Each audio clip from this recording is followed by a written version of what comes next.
Good morning student, welcome back to my YouTube channel science की दुनिया में आप सबका स्वागत है। एक बार मैं फिर से आज आ चुकी हूँ आपके पास। यहाँ पे आपका जो कल मैंने आपको इलेक्ट्रॉनिक पोटेंशियल डिफरेंस बताया था और उसकी यूनिट थी आपका वोल्ट। तो आज की वीडियो में मैं आपका वोल्ट जो था 1 वोल्ट मीन्स क्या होता है और वोल्ट मीटर, इन सारी चीज़ों को मैं एक्सप्लेन करूँगी। बट वीडियो स्टार्ट करने से पहले मेरी आप सबसे एक ही रिक्वेस्ट है, वीडियो को जितने लोग भी प्रेजेंट टाइम में अभी आप लाइव में हो देख रहे हो, उन सब से रिक्वेस्ट है कि आप चैनल को सब्सक्राइब ज़रूर कर दीजिए। साथ ही साथ ये जो वीडियो है मेरी, उसको उन बच्चों तक ज़रूर पहुंचाइए जो इस टाइम बोर्ड के पेपर की तैयारी कर रहे हैं। उनके लिए काफ़ी हेल्पफुल होगा, क्योंकि जितना हो सकता है मैं शॉर्ट ही नोट्स ला रही हूँ और एग्ज़ाम टाइम में कोई बहुत लेंदी पढ़ाई नहीं कर पाता, तो उसके लिए बहुत अच्छा है। तो आप सबसे मेरी यही रिक्वेस्ट है, ये बच्चों तक शेयर कीजिए। आज का टॉपिक है 1 वोल्ट। 1 वोल्ट मीन्स क्या? सब मिला के हम बोल सकते हैं कि 1 जूल वर्क करने के लिए जो 1 कूलाम चार्ज लगेगा उसी को हम क्या बोलते हैं? 1 वोल्ट बोलते हैं। क्लियर? इतनी चीज़ें आपकी सेंटेंस में लिखी हुई हैं, जो अगर आप समझ ले रहे हो तो नॉर्मल अपने लैंग्वेज में भी लिख लोगे। अब वोल्ट मीटर क्या होता है? जैसे आपने एम्पियर, ठीक है, मीटर पढ़ा, एम्पियर के लिए यूज़ होता है, वैसे ही आपका वोल्ट के लिए वोल्ट मीटर यूज होता है। ठीक है, it is an instrument use to measure the potential difference and represent. ये देखो, ये एक इंस्ट्रूमेंट होता है, जैसे सेम है कि जैसे अमीटर आपका एक इंस्ट्रूमेंट था जिससे हम क्या कर रहे थे, एम्पियर को मीज़रमेंट कर रहे थे, वैसे ही हमारा वोल्ट मीटर भी एक इंस्ट्रूमेंट है जिसके थ्रू हम क्या कर रहे हैं, आपका वोल्ट को मीज़रमेंट कर रहे हैं, या फिर आप कह सकते हो पोटेंशियल डिफरेंस को हम क्या कर रहे हैं, मीज़र कर रहे हैं। तो अब यहाँ पे आपका क्या है, जो इसका सिंबल होता है आप ध्यान से देख लीजिए क्या है। वी आपका जैसे एम्पियर में था ना, आपने ए बनाया था उसका करंट का सीरीज़ बना के, वैसे ही है ये भी पैरेलल सीरीज़ में होता है और इसका जो रेजिस्टेंस होता है वो बहुत हाई होता है। अब इस चैप्टर का सबसे इम्पॉर्टेंट पॉइंट, जो कि इजी भी है, अगर आप समझ जाओ तो बहुत अच्छा है, मेरा फेवरेट टॉपिक था ये, तो आप सबके लिए मतलब ये इस चैप्टर में सबसे ज़्यादा पूछे जाने वाला ये क्वेश्चन है, ओम्स लॉ। ठीक है, ओम्स लॉ क्या होता है? He state that the electric current flowing through a conductor is directly proportion to the potential difference across its. जो मतलब ओम्स लॉ जो सब मिला के उसका कहना है कि जो इलेक्ट्रिक करंट किसी कंडक्टर में फ़्लो हो रहा है वो उसके पोटेंशियल डिफरेंस के प्रोपोर्शन, डायरेक्टली प्रोपोर्शन होती है। ठीक है, तो V directly proportional to I है, जिसमें V आपका क्या है, इलेक्ट्रिक पोटेंशियल डिफरेंस है, और I आपका क्या है, करंट है, इलेक्ट्रिक करंट है।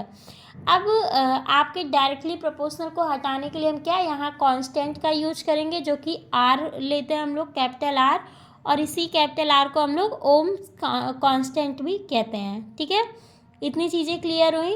नेक्स्ट अब जो आपका कैपिटल R है, जिसे हम लोग रेजिस्टेंस कांस्टेंट बोल रहे हैं, उसका मीन्स क्या है? देखो, it is the property of a conductor. ये किसी भी कंडक्टर का, कंडक्टर मीन्स जिसमें आपका इलेक्ट्रिक करंट फ्लो हो सके। ठीक है, तो ये किसी भी कंडक्टर की प्रॉपर्टी होती है that opposes the flow of current, जो कि क्या होता है, जिस भी दिशा में आपका, जिस भी डायरेक्शन में करंट का फ्लो होगा उसके अपोजिट में वो लगता है। ठीक है, अपोजिट वर्क करता है, इसी को हम लोग बोलते हैं रेजिस्टेंस। रेजिस्टेंस का मीन्स ये होता है कि रुकावट, बाधा, या फिर आप कह सकते हो कि उस चीज़ को स्टॉपेज कर रही है। ठीक है, SI unit of resistance is ohm. जो आपका रेजिस्टेंस है उसकी SI यूनिट क्या होती है, ओम होता है, और it is represented by capital R। ठीक है, अब 1 ओम इक्वल टू, जैसे आपने पढ़ा ना 1 वोल्ट क्या होता है, 1 एम्पियर क्या होता है।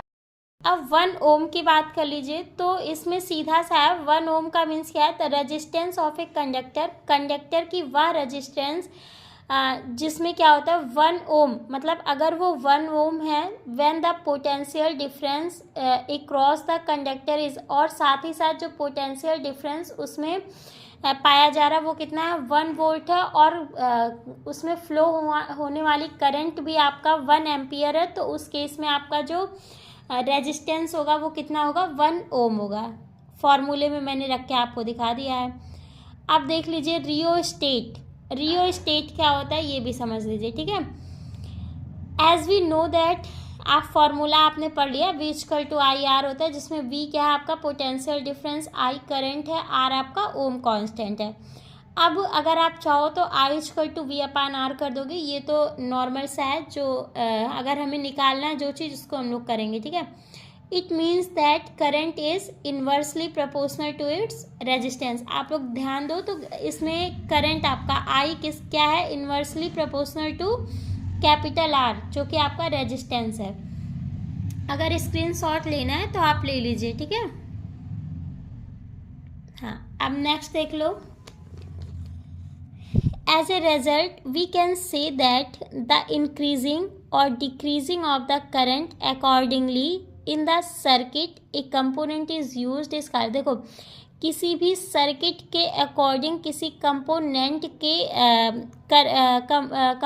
के करंट में इंक्रीजिंग और डिक्रीजिंग जिसके थ्रू होता है, या आप कह सकते हो जिस कंपोनेंट के यूज से वो किया जाता है इंक्रीजिंग और डिक्रीजिंग ऑफ करंट, उसे हम क्या बोलते हैं, रियोस्टेट बोलते हैं। इसको रिप्रेजेंट करते हैं हम लोग RH से, ठीक है।